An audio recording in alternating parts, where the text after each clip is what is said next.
Chapter 10. The Norm. Who is it? Klein was thinking about the mysterious suicide of the original owner of this body and the unknown danger he might encounter when he heard the sudden knock on the door.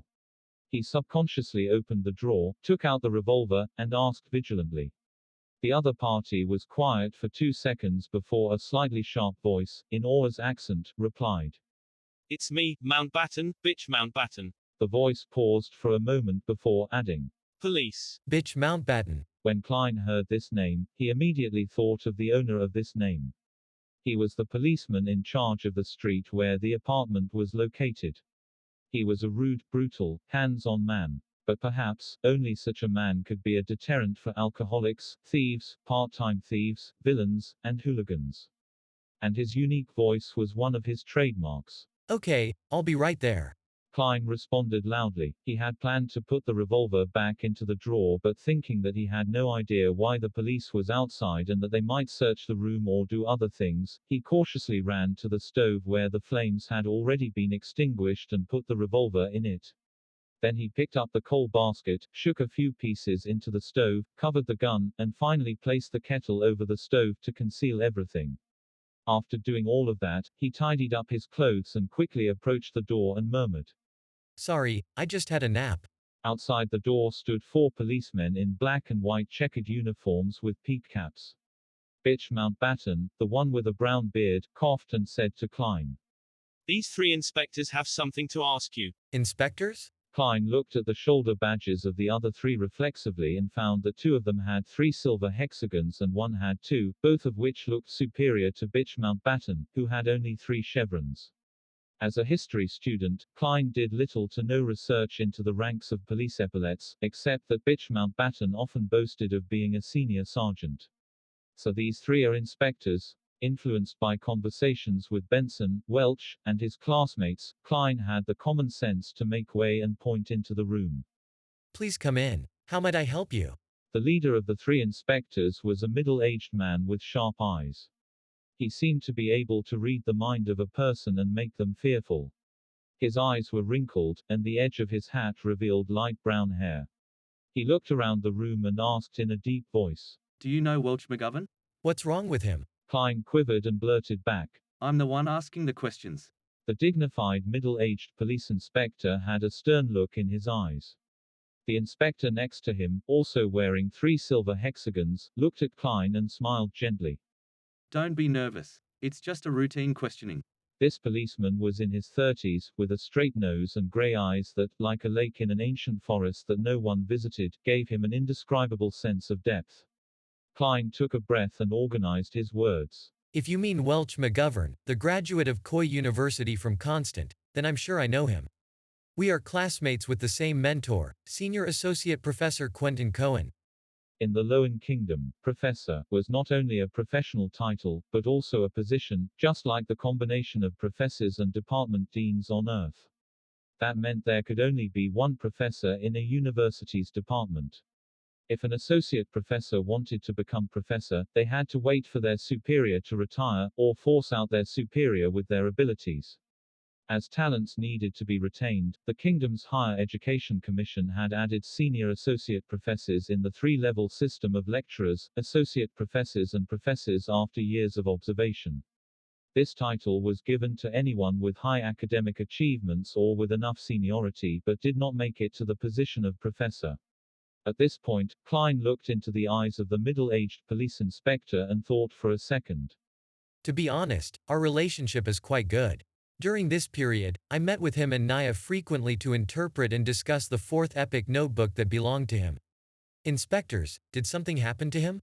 Instead of answering, the middle-aged police inspector looked sideways at his grey-eyed colleague. The inspector with the peaked cap and ordinary looks replied mildly. I'm sorry, Mr. Welch has passed away.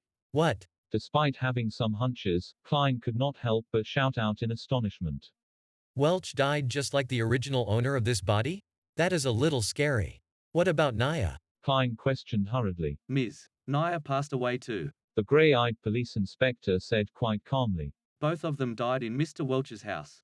Killed? Klein had a vague guess. Perhaps it was suicide. The grey-eyed inspector shook his head. No, the scene suggests that they committed suicide.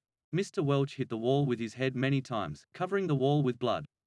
Ms. Naya drowned herself in a basin. Yes, the kind used to wash your face.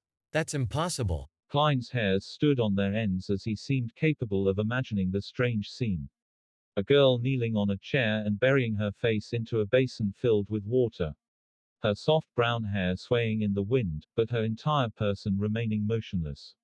Welch falling to the ground and staring at the ceiling intently. His forehead in a complete blood-mangled mess, while the traces of the impact on the wall were evident with dripping of blood.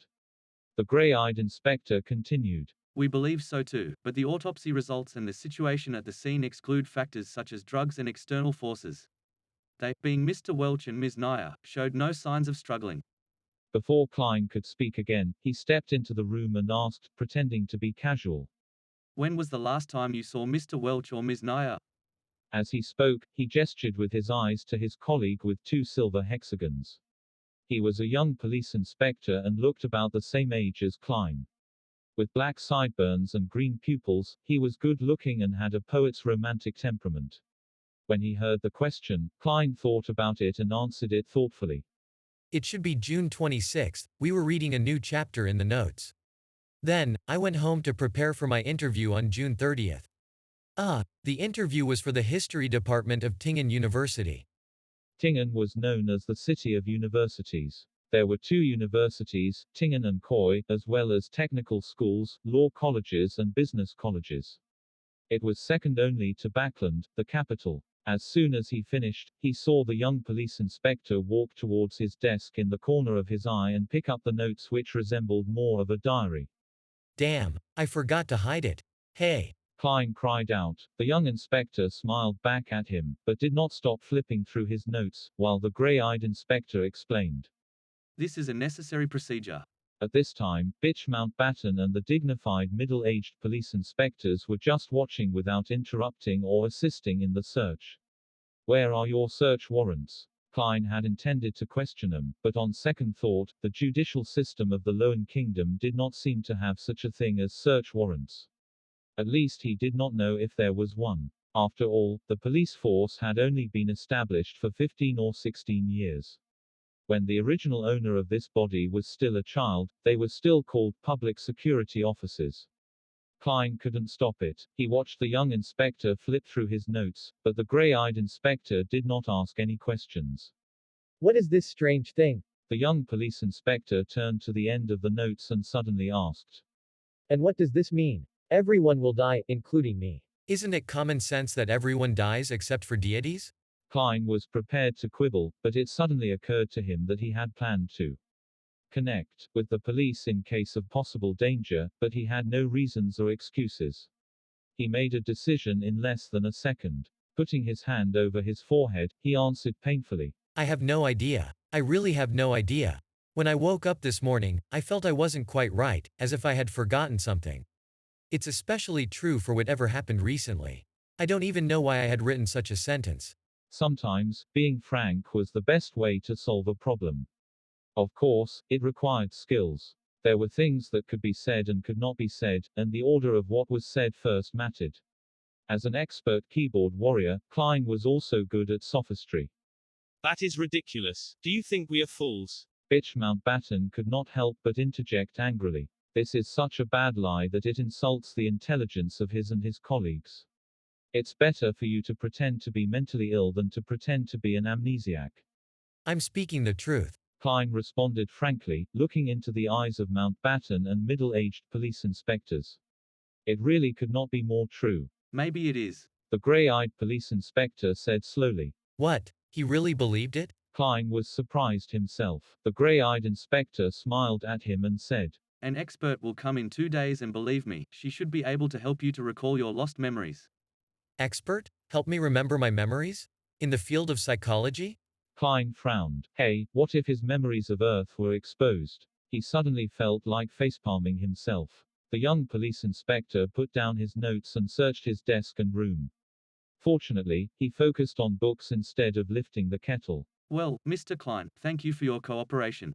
We advise that you'd better not leave Tingen for the coming days. If you have to, please notify Inspector Mountbatten, or you'll become a fugitive. The grey-eyed police inspector warned. That's it? That's it for today? No other questions with deeper investigations? Or taking me back to the police station to torture me for information? Klein was at a loss. Nevertheless, he wanted to solve the odd turn of events brought about by Welch too. So he nodded. That wouldn't be an issue.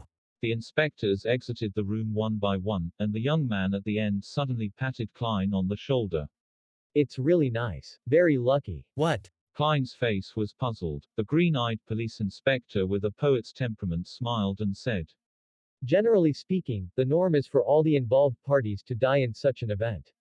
We are very glad and fortunate to see you still alive. After that, he exited the room and closed the door behind him in well-mannered manner. The norm is for everyone to die together? Very glad that I'm still alive? Fortunate that I'm still alive? On this June afternoon, Klein was chilling all over.